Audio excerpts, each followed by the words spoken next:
Hello, আজকে আমি আপনাদেরকে যে মেশিনটা দেখাতে যাচ্ছি এইটার নাম হচ্ছে automatic bag cutting and inking machine.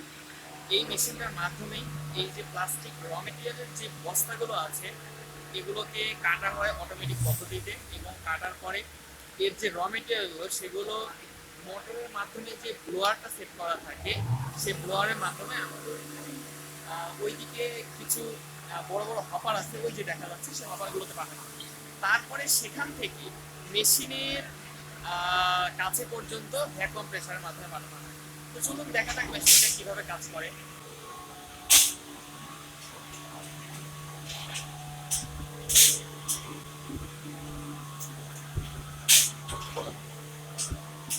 এখন আমরা দেখতে পাচ্ছি এখানকার পুরো মেশিনটা কন্ট্রোল করার জন্য যে কন্ট্রোল প্যানেল সেইটা।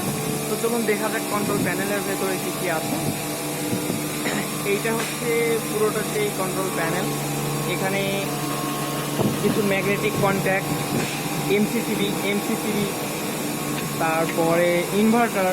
এই যে ইনভার্টার দেখা যাচ্ছে মোটর কন্ট্রোল করার জন্য, এবং পুরো সিস্টেমটা যে কন্ট্রোল হচ্ছে সেইটা হচ্ছে এই অমরন পিএলসির মাধ্যমে। অমরন পিএলসিতে আমরা দেখতে পাচ্ছি অনেকগুলো ইনপুট আউটপুট মডিউল আছে, এবং এইটা হচ্ছে সিপিইউ কার্ড।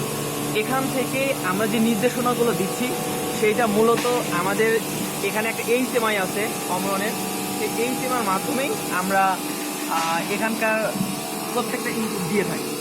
তারপরে ইনপুটগুলো নেওয়ার পরে সেখানে সেন্ট্রাল প্রসেসিং ইউনিটে প্রসেস হওয়ার পরে আবার আউটপুটগুলো বিভিন্ন পয়েন্টে দিয়ে দেয় আউটপুট মডিউলের মাধ্যমে, এবং এভাবেই মূলত পুরো সিস্টেমটা কাজ করে থাকে।